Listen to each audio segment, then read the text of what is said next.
Okay, hello students. Today we'll be studying chapter 1, Science Standard 9, part 5.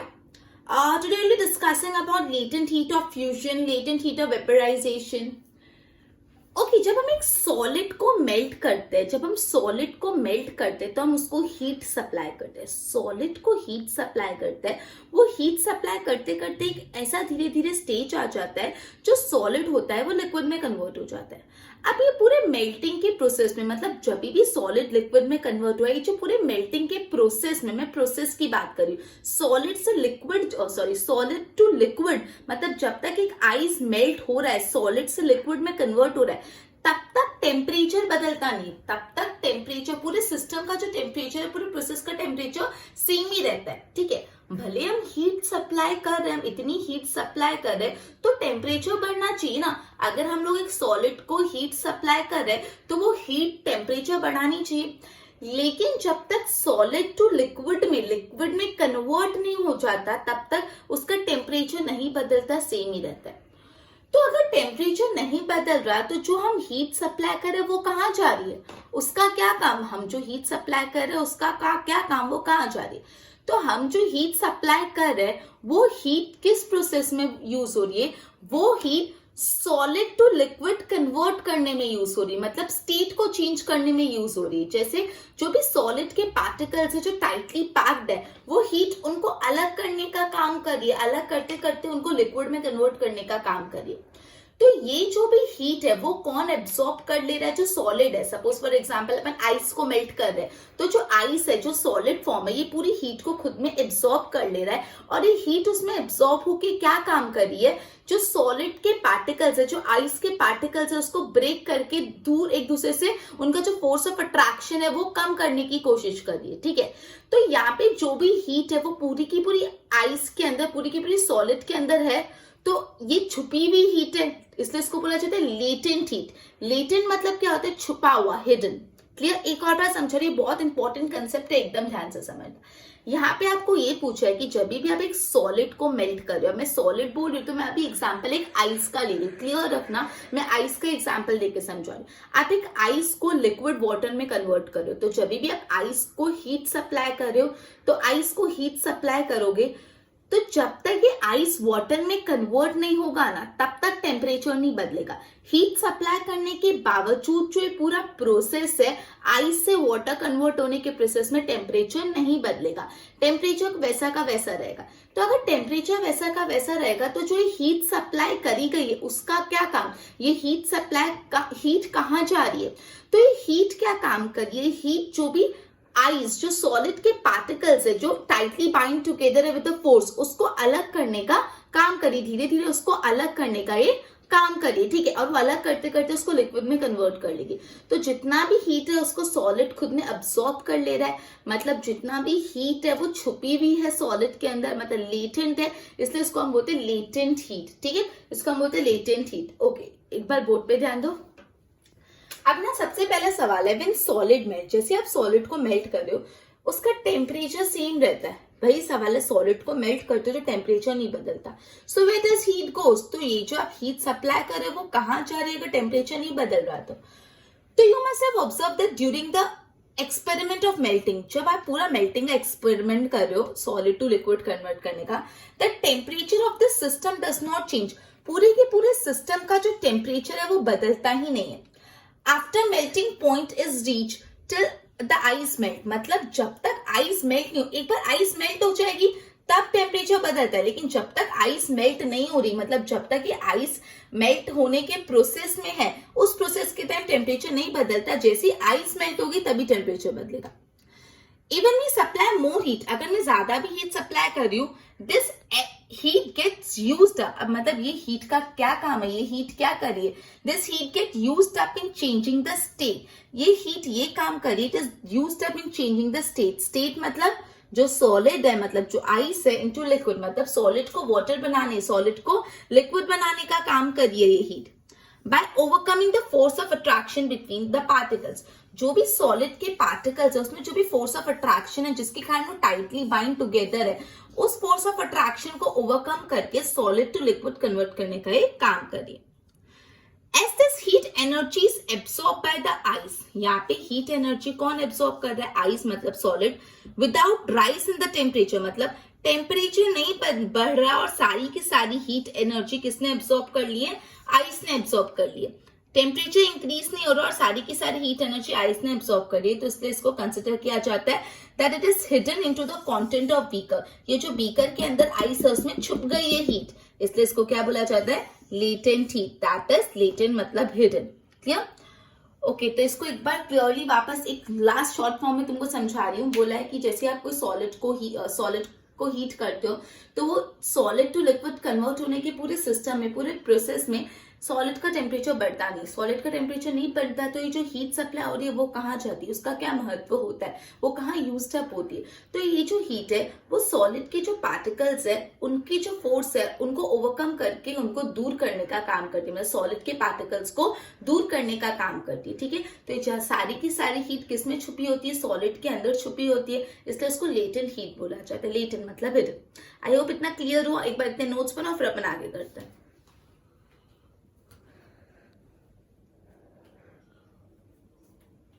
Okay, अब अपन पढ़े latent, मतलब हमने पढ़ा कि वो लेटेंट हीट है। अब लेटेंट हीट ऑफ फ्यूजन मतलब क्या होता है? लेटेंट हीट ऑफ फ्यूजन तो बोला है द हीट एनर्जी रिक्वायर्ड, जितना भी हीट एनर्जी रिक्वायर्ड, हीट जितना चाहिए होता है to convert 1 kg of solid. 1 kg of solid को अगर आपको लिक्विड में कन्वर्ट करना है, 1 kg ऑफ सॉलिड को अगर लिक्विड में कन्वर्ट करना है eight atmospheric pressure at its melting point, eight its melting point मतलब एटमॉस्फेरिक प्रेशर पे और उसकी मेल्टिंग पॉइंट पे जितना भी हीट एनर्जी रिक्वायर्ड होता है 1 kg ऑफ सॉलिड को लिक्विड में कन्वर्ट करने के लिए, उस एनर्जी को, उस हीट एनर्जी को बोलते हैं लेटेंट हीट ऑफ फ्यूजन। सुनना अच्छे से, लेटेंट हीट ऑफ फ्यूजन क्या होता है? The amount of heat energy required to convert 1 kg of solid into liquid at atmospheric pressure at its melting point is known as latent heat of fusion. मतलब जितना heat energy चाहिए होता है 1 kg solid को liquid में convert करने के लिए, सिंपल 1 kg सॉलिड को लिक्विड में कन्वर्ट करने के लिए जितनी भी हीट एनर्जी चाहिए, अब 2 पॉइंट और ऐड करने, eight atmospheric pressure at its melting point, normal atmospheric pressure पे और उसके मेल्टिंग पॉइंट पे। ठीक है, उसको हम बोलते हैं latent heat of fusion. Okay, next अपन ये पढ़ रहे हैं कि अगर आप वाटर को हीट सप्लाई करोगे, अगर आप वाटर को हीट सप्लाई कर रहे हो तो वाटर के जो पार्टिकल्स है वो ज्यादा फास्ट वाइब्रेट होने लग जाएंगे, वो वाइब्रेट होने लग जाएंगे अपनी जगह में, और एक ऐसा स्टेज आ जाएगा जब ये वाटर के पार्टिकल्स अपना फोर्स ऑफ अट्रैक्शन तोड़ के एकदम दूर चले जाएंगे, एकदम अलग चले जाएंगे।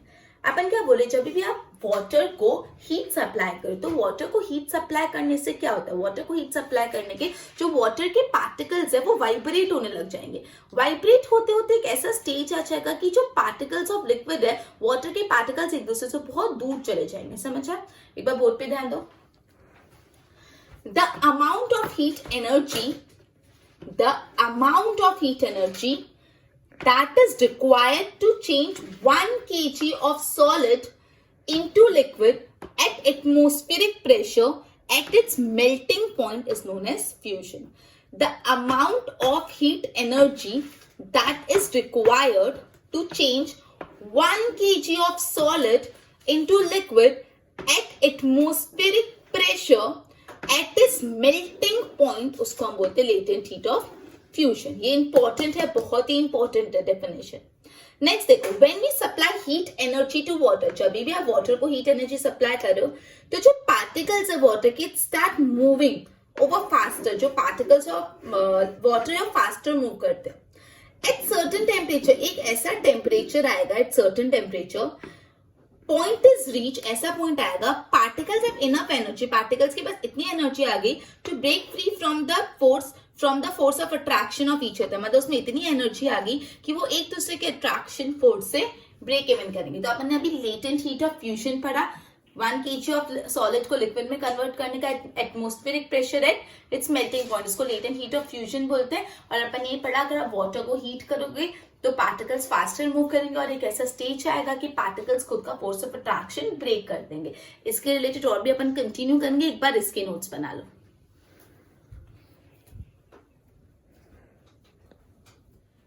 ओके, तो अपन ने ये पढ़ा कि एक ऐसा पॉइंट आएगा कि जो लिक्विड के पार्टिकल्स है वो अपना फोर्स ऑफ अट्रैक्शन ब्रेक करेंगे और वो अपना फोर्स ऑफ अट्रैक्शन ब्रेक करके गैसेस में कन्वर्ट हो जाएंगे, राइट। तो जो टेम्परेचर पे लिक्विड बॉइल हो जाता है, लिक्विड बॉइल हो जाता है मतलब लिक्विड गैसेस में कन्वर्ट हो जाता है एट द एटमॉस्फेरिक प्रेशर, उस टेम्परेचर को बोलते हैं boiling point. The temperature at which liquid starts boiling, liquid starts boiling मतलब लिक्विड बॉइल हो रहा है, मतलब liquid is converted into water vapours, liquid is converted into gas at atmospheric pressure is called it's called boiling point. Melting point अपन ने क्या पढ़ा था याद है?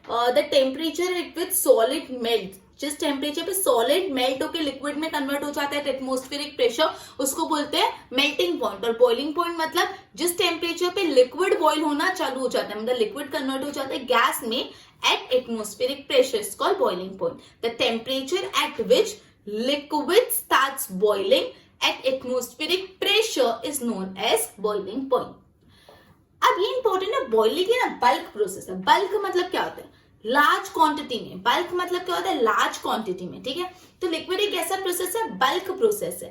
ये इंपॉर्टेंट है, तुमको फिलिप्स में या डिफरेंस बिटवीन में भी आता है कि boiling is a bulk process. Bulk मतलब बहुत सारा एक साथ होता है। तो जो लिक्विड के पार्टिकल्स है, बहुत सारे पार्टिकल्स मिलके गैसेस में कन्वर्ट हो जाते हैं। जो लिक्विड के बहुत सारे पार्टिकल्स है वो फोर्स ऑफ अट्रैक्शन ब्रेक करके गैसेस में कन्वर्ट हो जाते हैं। तो बॉइलिंग कैसे प्रोसेस है? बल्क प्रोसेस है, राइट। तो अभी अपन ने पढ़ा कि जिस टेम्परेचर पे लिक्विड बॉइल होना चालू हो जाता है एटमॉस्फेरिक प्रेशर, उस टेम्परेचर को बोलते हैं बॉइलिंग पॉइंट। फिर अपन ने पढ़ा बॉइलिंग एक बल्क प्रोसेस है। बल्क प्रोसेस मतलब जो भी लिक्विड के पार्टिकल्स है वो बल्क में कन्वर्ट हो जाते हैं into gas. Is it clear? Board पे ध्यान दो।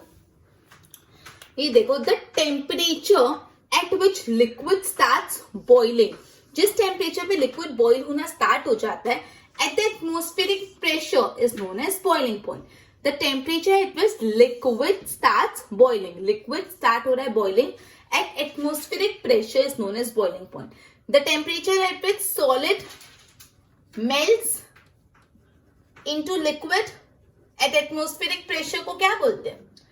जिस टेम्परेचर पे सॉलिड मेल्ट हो जाता है और लिक्विड में कन्वर्ट हो जाता है एटमॉस्फेरिक प्रेशर, उसको क्या बोलते हैं? राइट, उसको बोलते हैं मेल्टिंग पॉइंट। और जिस टेम्परेचर पे लिक्विड बॉइल हो जाता है और गैस में कन्वर्ट हो जाता है एट एटमॉस्फेरिक प्रेशर, उसको बोलते हैं boiling point, right. Melting boiling point clear? The temperature at which liquids start boiling at the atmospheric pressure is called boiling point. अब boiling कैसा प्रोसेस है? बल्क, बल्क मतलब बहुत ज्यादा क्वांटिटी में, लार्ज क्वांटिटी। बल्क मतलब बहुत ज्यादा क्वांटिटी में, लार्ज क्वांटिटी। तो बॉइलिंग करने का जो प्रोसेस है ना वो लार्ज क्वांटिटी में होता है, बल्क प्रोसेस है, bulk process. Particles from the bulk of the liquid, liquid के एक बहुत बड़े बल्क से पार्टिकल्स को एनर्जी मिल जाती है, gain enough energy to change into vapour. मतलब बोला है particles from the bulk of the liquid, liquid के बल्क से जो भी बल्क में पार्टिकल्स है लिक्विड के, उनमें इतनी एनर्जी आ जाती है कि वो वेपर में कन्वर्ट हो जाते हैं, ठीक है। अब जो भी वाटर है उसका बॉइलिंग पॉइंट कितना है? 373 केल्विन। इंपॉर्टेंट है again, boiling point of water 373 kelvin. Okay, तो अपन ने एक तो बॉइलिंग पॉइंट पढ़ा, बल्क प्रोसेस पढ़ा और कैसे बल्क प्रोसेस होता है वो समझो, और पढ़ा कि जो वाटर का बॉइलिंग पॉइंट है वो होता है 373 kelvin. I hope it's clear. इतने इस बार नोट्स बनाओ, फिर मैं आगे कराती हूँ। अब अपन पढ़ेंगे about latent heat of vaporisation. जैसे अपन ने लेटेंट हीट ऑफ फ्यूजन पढ़ा था, वैसे ही अपन लेटेंट हीट ऑफ वेपोराइजेशन पढ़ने वाले हैं।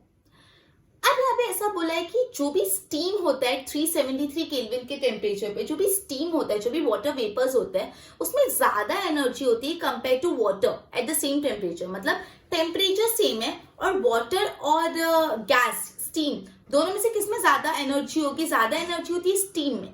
क्यों स्टीम में ज्यादा एनर्जी होती है और वाटर में कम होती है at the same temperature?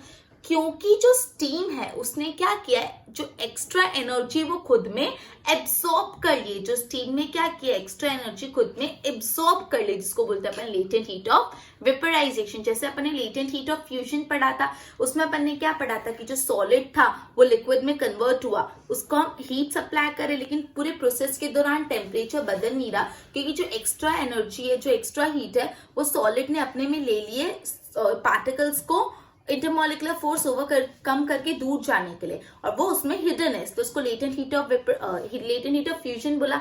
Latent heat of vaporisation क्या? लेटेंट हीट ऑफ वेपराइजेशन मतलब वो है कि जो भी स्टीम होगा उसमें ज्यादा एनर्जी होगी compare to water that was the same temperature. Steam में ज्यादा एनर्जी इसलिए होगी बिकॉज स्टीम ने एक्स्ट्रा जो हीट एनर्जी वो खुद में एब्सॉर्ब कर ली, जिसको बोलते हैं latent heat of vaporisation. Okay, अब अपन बहुत इंपॉर्टेंट पॉइंट पढ़ रहा about sublimation. This is very important, जो यूजुअली पूछते हैं and you should know this. Sublimation मतलब क्या होता है? सबमिलेशन मतलब नॉर्मल प्रोसेस क्या होता है? Solid to liquid, liquid to gas. लेकिन कभी कभार ऐसा होता है सॉलिड से डायरेक्ट गैस में कन्वर्ट हो जाता है और गैस से डायरेक्ट सॉलिड में कन्वर्ट होता है। जनरल प्रोसेस क्या है? पहले सॉलिड फॉर्म से लिक्विड फॉर्म होगा और लिक्विड फॉर्म को और हीट करेंगे तो it would be gases form. Solid form, उसके बाद लिक्विड फॉर्म, उसके बाद गैसेस फॉर्म। लेकिन कुछ कुछ ऐसे प्रोसेस होते हैं जिसमें से सॉलिड में डायरेक्ट कन्वर्ट हो जाता है इनटू गैसेस और गैसेस से डायरेक्ट कन्वर्ट हो जाता है इनटू सॉलिड, मतलब बीच का लिक्विड वाला पोर्शन तो गायब। Solid to liquid, liquid to gases, solid to gas, gas to solid directly without getting converted into liquid. तो ये जो प्रोसेस होता है जब लिक्विड में कन्वर्ट ही नहीं होता डायरेक्ट सॉलिड टू गैस या गैस टू सॉलिड, इस प्रोसेस को बोलते हैं सबमिलेशन। क्या बोलते हैं इस प्रोसेस को? बोलते हैं सबमिलेशन। ओके, तो अपन ने अभी लेटेंट हीट ऑफ वेपराइजेशन के बारे में पढ़ा और सबमिलेशन के बारे में पढ़ा। दोनों बहुत इंपॉर्टेंट, एक बार बोर्ड पे ध्यान दो, मैं और अच्छे से समझा रही हूँ। Latent heat of vaporisation, particles of the steam at 373 Kelvin, particles of steam at 373 Kelvin have more energy than particles in water at the same temperature। बोला है कि जो स्टीम के पार्टिकल्स है उसमें ज्यादा energy compare to particles in water at the same temperature. क्यों? Because particles in the steam have absorb extra energy, because जो स्टीम के पार्टिकल्स है उन्होंने क्या किए? एक्स्ट्रा एनर्जी खुद में एब्सॉर्ब करी in the form of latent heat of vaporisation. देखो, particles of steam at 373 Kelvin have more energy than particles in water at the same temperature। क्यों? Because particles in steam have absorbed, steam के particles ने extra energy absorb कर ली in the form of latent heat of vaporization। अब देखो ये point complete. अब सबमिलेशन का समझा रही हूँ। सॉलिड पहले कन्वर्ट होता है लिक्विड में और लिक्विड कन्वर्ट होता है गैस में, लेकिन a change of state directly from solid to gas, a change of state directly from solid to gas without changing into liquid, मतलब लिक्विड फॉर्म में वो चेंज ही नहीं हुआ। या तो वाइस वर्सा, वाइस वर्सा मतलब सॉलिड टू गैस के बदले gas to solid, vice versa, उसको बोलते हैं sublimation. This one is really important. A change of state directly from solid to the gas, a change of state directly from solid to the gas without changing into liquid state or vice versa, it's called sublimation। I hope इतना clear. सबमिलेशन और latent heat of vaporisation, इसको आप notes बनाओ, मैं आगे solve करवाती हूँ।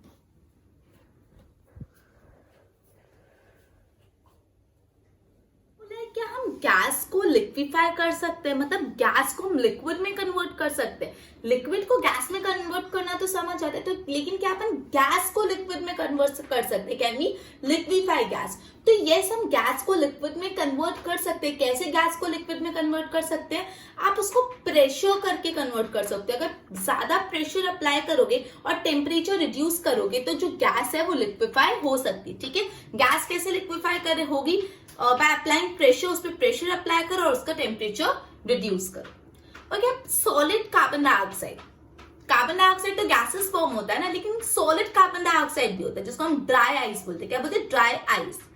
अरे solid carbon dioxide high pressure में स्टोर होता है, एकदम हाई प्रेशर में।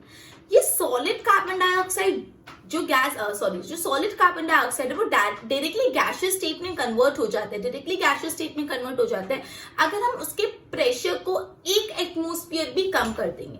अब 1 एटमॉस्फेयर क्या होता है मैं आपको फर्दर कराती हूँ, बट एक बार के लिए इतना ध्यान रखो।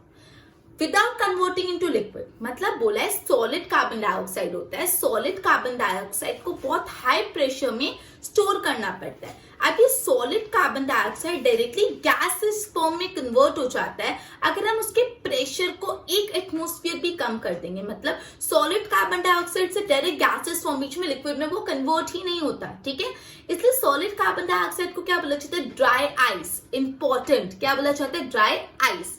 वापस सुनो, जो सॉलिड कार्बन डाइऑक्साइड होता है उसको बहुत हाई प्रेशर में स्टोर करना पड़ता है। ये solid carbon dioxide directly convert हो जाता है इनटू गैसियस फॉर्म अगर हम उसके प्रेशर को 1 एटमॉस्फेयर भी कम करेंगे without converting into liquid. Liquid में वो कन्वर्ट ही नहीं हो रहा, ठीक है। इसलिए ये जो प्रोसेस है, मतलब ये सॉलिड कार्बन डाइऑक्साइड को हम और क्या बोलते हैं, ड्राई आइस। क्या बोलते हैं, ड्राई आइस। क्लियर हुआ इतना? एक बार बोर्ड पे ध्यान दो। Effect of change of pressure, applying pressure and reducing temperature can liquefy gas. Gas को आप लिक्विफाई कर सकते हो प्रेशर अप्लाई करके और टेम्परेचर कम करके। अब देखो, सॉलिड कार्बन डाइऑक्साइड जो होता है उसको स्टोर्ड अंडर हाई प्रेशर, एकदम हाई प्रेशर में सॉलिड CO2 को स्टोर किया जाता है। अब ये जो सॉलिड कार्बन डाइऑक्साइड है, सॉलिड CO2 है, gets directly converted into gaseous state. ये जो सॉलिड कार्बन डाइऑक्साइड है gets directly converted into gaseous state, वो डायरेक्टली गैसियस स्टेट में कन्वर्ट हो जाता है on decreasing of pressure into 1 atmosphere. मतलब 1 एटमॉस्फेयर भी प्रेशर कम कर रहे हो तो सॉलिड CO2 डायरेक्टली कन्वर्ट हो रहा है गैसियस स्टेट में विदाउट कमिंग इनटू लिक्विड। मतलब सॉलिड CO2 डायरेक्टली गैस में कन्वर्ट हो रहा है, लिक्विड में आ ही नहीं रहा, ठीक है। इसलिए सॉलिड कार्बन डाइऑक्साइड को क्या बोला जाता है, ड्राई आइस बोला जाता है। ये पूरा कंसेप्ट इंपॉर्टेंट है, ये पूरा कंसेप्ट इंपॉर्टेंट है। सॉलिड कार्बन डाइऑक्साइड, जो solid carbon dioxide gas, sorry, जो सॉलिड CO2 होता है उसको हम हाई प्रेशर में स्टोर करते हैं। Solid CO2 gets directly converted into gaseous state में कन्वर्ट हो जाएगा on decreasing the pressure by 1 atmosphere without coming into liquid. वो लिक्विड में कन्वर्ट ही नहीं होता। सॉलिड CO2 को क्या बोला जाता है, ड्राई आइस बोला जाता है। ओके, तो अपन ने ये पढ़ा कि हम गैसेस को कैसे लिक्विफाई करेंगे। हम गैसेस को लिक्विफाई करने के लिए उस पर प्रेशर अप्लाई करेंगे और टेम्परेचर रिड्यूस करेंगे। फिर अपन ने ड्राई आइस के बारे में पढ़ा जिसको हम बोलते हैं सॉलिड CO2, ठीक है। एक बार इसके नोट्स बनाओ फिर अपन फर्दर आगे पढ़ते हैं।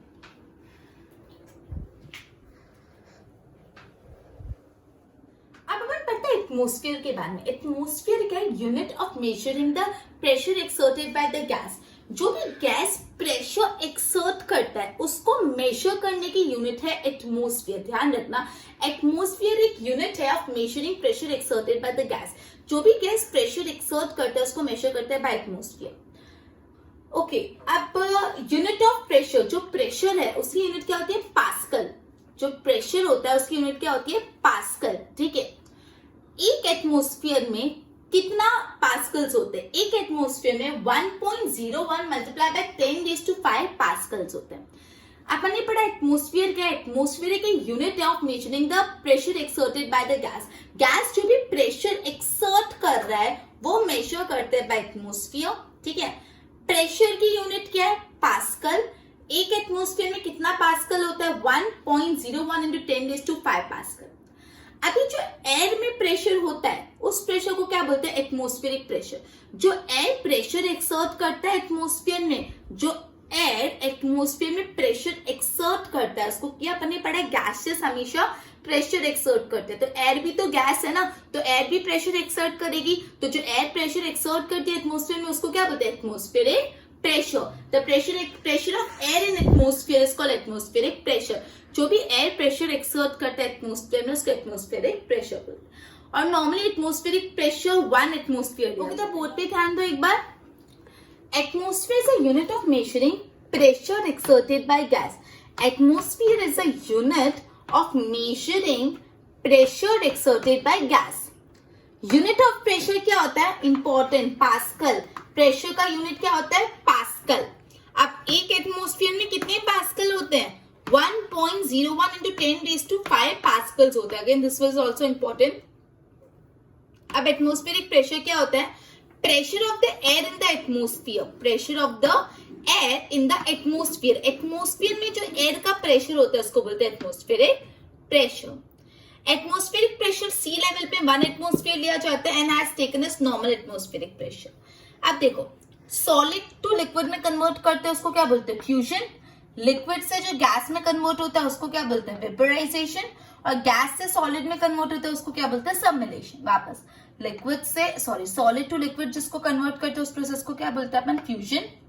लिक्विड टू गैस कन्वर्ट करने को वेपराइजेशन और गैस टू सॉलिड सबमिलेशन। अब उल्टा, लिक्विड से सॉलिड कन्वर्ट करने के प्रोसेस को, लिक्विड से सॉलिड कन्वर्ट करने के प्रोसेस को बोलते हैं सॉलिडिफिकेशन, सॉलिड में कन्वर्ट हो रहा है ना, सॉलिडिफिकेशन। और लिक्विड से गैस में कन्वर्ट करने के प्रोसेस को अपन बोलते हैं कंडेंसेशन। लिक्विड से गैस में कन्वर्ट करने के, सॉरी, गैस से लिक्विड में कन्वर्ट करने के प्रोसेस को बोलते हैं कंडेंसेशन। और सॉलिड टू गैस तो सबमिलेशन, सॉलिड टू गैस और गैस टू सॉलिड वो तो दोनों ही सबमिलेशन होता है। मैंने बताया था सबमिलेशन एक प्रोसेस है जिसमें सॉलिड टू गैस कन्वर्ट हो जाता है, तो gas to solid without converting into liquid, तो उसको सबमिलेशन बोलते हैं। तो सॉलिड टू गैस और गैस टू सॉलिड तो हमेशा सबमिलेशन होता है। Solid to liquid fusion, liquid to solid solidification, liquid to gas vaporisation, gas to liquid condensation. I hope इतना क्लियर हो गया और प्रॉपरली इसको अच्छे से देखिए, नोट्स बना लो आप। जितना भी पढ़ा उसको एक बार सम अप कर देते हैं। Okay, to start with we have started about the latent heat of fusion. Latent heat of fusion में क्या होता था, जब भी सॉलिड लिक्विड में कन्वर्ट होता है, सॉलिड मेल्ट होता है, तो टेम्परेचर नहीं बदलता अनटिल अनलेस वो वाटर फॉर्म में कन्वर्ट हो जाता है। टेम्परेचर नहीं बदलता, टेम्परेचर सेम क्यों रहता है? बिकॉज जो भी हीट सप्लाई हो रही है वो किस चीज के लिए यूज हो रही है? हीट सप्लाई हो रही है वो जो भी फोर्स ऑफ अट्रैक्शन है उसको ब्रेक करने में यूज हो रही है, इसलिए टेम्परेचर नहीं बढ़ता। और वो जो हीट है अंदर एब्सॉर्ब हो जा रही है, सॉलिड में छुपी हुई रहती है, इसलिए उसको हम लेटेंट हीट ऑफ फ्यूजन बोलते हैं। उसके बाद अपन ने बॉइलिंग पॉइंट पढ़ा था। बॉइलिंग पॉइंट ऐसा टेम्परेचर होता है जब liquid start boiling at an atmospheric pressure. Boiling point वो टेम्परेचर है जब लिक्विड बॉइल होना चालू हो जाता है एट एटमॉस्फेरिक प्रेशर। उसके बाद अपन ने पढ़ा था कि बॉइलिंग इन बल्क प्रोसेस है, बहुत सारा एक साथ होता है। जो भी लिक्विड के बल्क पार्टिकल्स होते हैं वो एनर्जी गेन करके एक दूसरे से अलग अलग होते जाते हैं। Boiling is a bulk process. फिर अपन ने सबमिलेशन पढ़ा था, याद है? सबमिलेशन में क्या होता है, सॉलिड डायरेक्टली लिक्विड में, सॉलिड डायरेक्टली गैस में कन्वर्ट हो जाता है, या तो गैस डायरेक्टली सॉलिड में कन्वर्ट हो जाती है without converting into liquid. Liquid का रोल ही नहीं होता, direct solid to gas, gas to solid. ठीक है, इस प्रोसेस को बोलते हैं सबमिलेशन। क्लियर? उसके बाद अपन ने पढ़ा था सॉलिड CO2 के बारे में, जो ड्राई आई सॉलिड CO2 बोला कि जो सॉलिड CO2 उसको बहुत प्रेशर में रखते हैं और सॉलिड CO2 डायरेक्टली गैसेस में कन्वर्ट हो जाता है अगर हम प्रेशर को 1 एटमॉस्फेयर भी कम करते हैं तो। ठीक है, 1 एटमॉस्फेयर भी कम करते हैं और without converting into liquid, liquid में कन्वर्ट नहीं होता है, इससे सॉलिड CO2 को हम ड्राई आइस बोलते हैं। फिर अपन ने पढ़ा था कि जो भी एटमॉस्फेयर है वो यूनिट है of measuring the pressure exerted by the gases. अब प्रेशर को मेजर करने की यूनिट क्या है? पास्कल। ठीक है, राइट, पास्कल अपन ने पढ़ी थी। ओके, अब एटमॉस्फेरिक प्रेशर क्या होता है? जो pressure exerted by the air in the atmosphere, atmosphere में जो एयर प्रेशर एक्सर्ट करता है। फिर अपन ने पढ़ा था जब लिक्विड से सॉलिड में कन्वर्ट होता है उसको सॉलिडिफिकेशन बोलते हैं, सॉलिड से लिक्विड में कन्वर्ट होता है उसको फ्यूजन, लिक्विड से गैस में कन्वर्ट होता है उसको वेपराइजेशन, और गैस से लिक्विड में कन्वर्ट होता है उसको कंडेंसेशन, और सॉलिड टू गैस और गैस टू सॉलिड तो अपना सबमिलेशन। राइट, एक बार इसके नोट्स बनाओ। आज का अपना लेक्चर इधर ही खत्म होता है। Thank you.